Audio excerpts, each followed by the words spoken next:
paz do Senhor. Eu vou compartilhar algo que Deus me mostrou ontem na sua palavra. Eu estava perguntando ao Senhor algumas coisas acerca da minha vida, e o Senhor me livrou no livro de Ezequiel.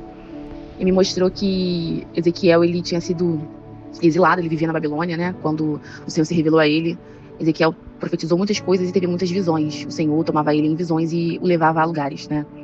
E uma das coisas que o Senhor me mostrou foi que Ezequiel viu águas saindo do templo, né? Rio, como se fossem rios, né? E esses rios se encontravam com o Mar Morto. E o Mar Morto nunca teve vida, né? Sempre foi um lugar que, aos olhos de todos ali, era impossível de ter vida. E Ezequiel profetiza, e Ezequiel tem uma visão, e ele vê que as águas do Mar Morto se tornarão saudáveis, e tudo por onde quer que esse rio passar iria viver. Os peixes serão de muita espécie, como os peixes do Mar Grande. Então, coisas que dentro, né, da Babilônia, dentro do seu exílio, ele falou, veio a acontecer só agora, como a gente tem relatos de peixes de vida lá no Mar Morto. Mas o Senhor foi me levando um pouco mais a fundo, e eu falei, meu Deus, como aconteceu, né, tudo isso? E o Senhor foi me levando mais a fundo e me fez voltar um pouco na história.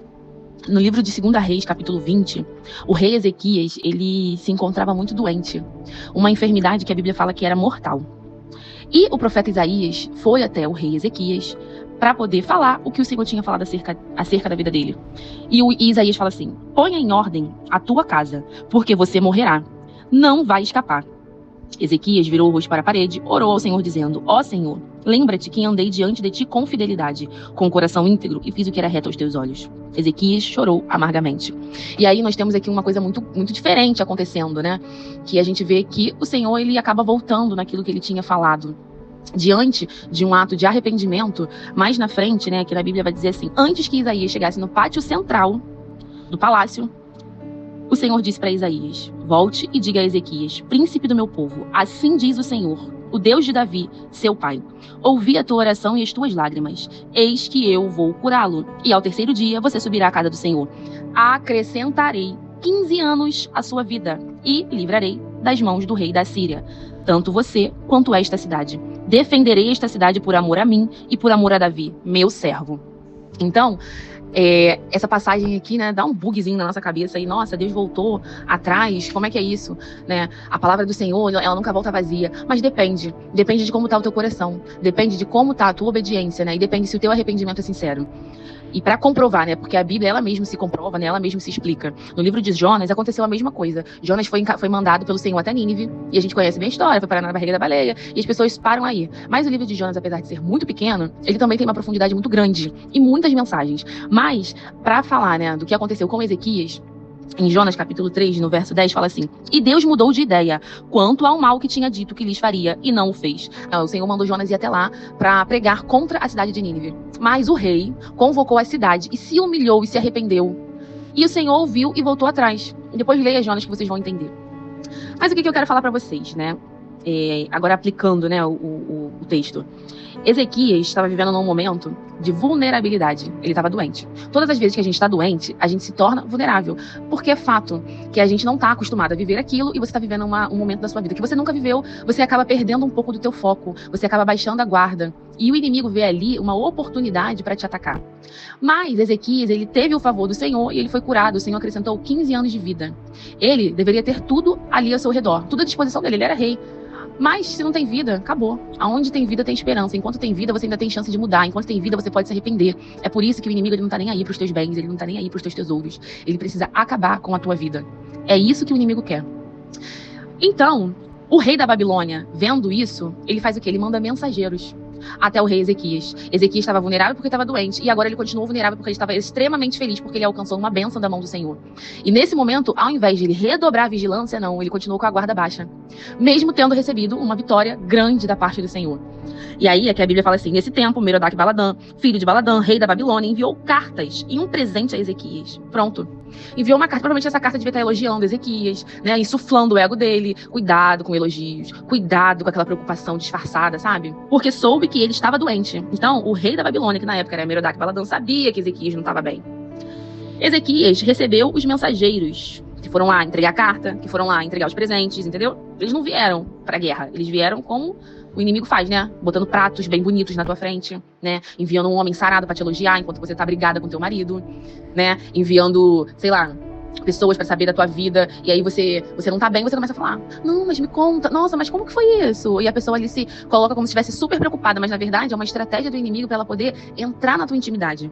Ezequias recebeu bem os mensageiros, lhe mostrou toda a casa do seu tesouro, a prata, o ouro, as especiarias, os óleos finos, o seu artesanal e tudo que havia nos seus tesouros. Não havia nada no palácio e em todo o seu domínio que Ezequias não lhe mostrasse.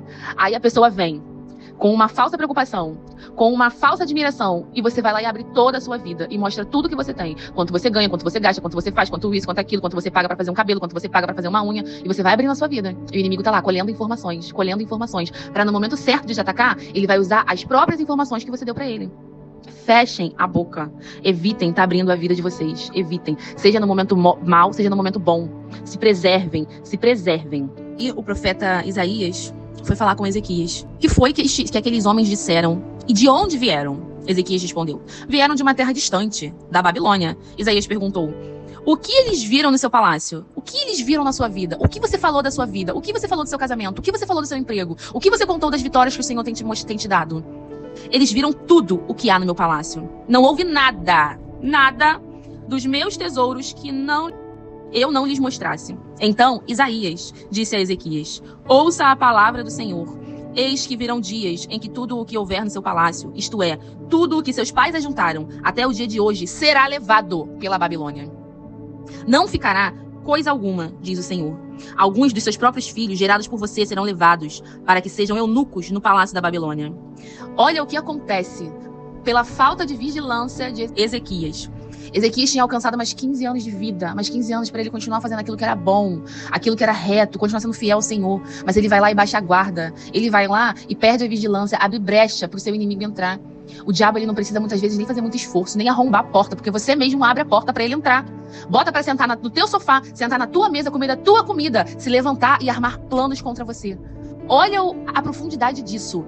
E aí, eu penso que, se Ezequias errou, seria justo que ele pagasse pelo erro. Mas não. Ele representava um povo. Ele não vivia pura e simplesmente por ele. Os erros deles acarretam consequência na vida de outros. Olha o que aconteceu. Não foi só Ezequias. De repente Deus poderia falar assim, então tu vai morrer não. Por conta do teu erro, não só você, como os teus filhos também vão pagar. E a gente vê toda a cidade ser tomada, ser sitiada pela Babilônia. E aí, o que acontece? O povo vai exilado e vai sofrer. E a história você já conhece. Se não conhece, vamos ler Bíblia. Vamos pra escola dominical pra gente poder aprender. E continue estudando em casa, porque não é tão simples assim, né? Às vezes eu tô pensando umas coisas assim, o Senhor vai me levando em outras. Eu tenho que dar um Google e ir no YouTube pra poder aprender e pra poder entender.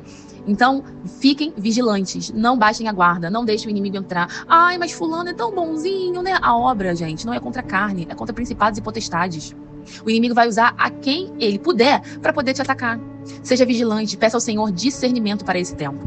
A gente vê lá Jesus elogiando Pedro por falar algo da parte de Deus, e no mesmo capítulo Jesus repreendendo Pedro, para trás de mim, Satanás. Então cuidado até com teu irmão, tenha discernimento, tenha certeza da obra que o Senhor confiou a ti, se preservem, lute por você e pela sua família, lute pelaquilo que o Senhor colocou na tua mão. Naquele grande dia, você vai chegar lá em cima e o Senhor vai perguntar, mostre-me as tuas obras. A fé sem obras, ela é vazia, mas a gente precisa se preservar, a gente precisa colocar limites e não permitir que o inimigo entre na nossa intimidade, que ele entre na nossa vida, que nós possamos ser vigilantes nesse tempo, que nós possamos entender que o inimigo ele tá aqui para nos matar, para nos fazer perder a nossa salvação, para nos fazer perder a alegria, a felicidade de chegar no céu e encontrar o Senhor, reconhecendo quem você é, dizendo que o teu nome está escrito no livro da vida e encontrar o Senhor de braços abertos para te receber.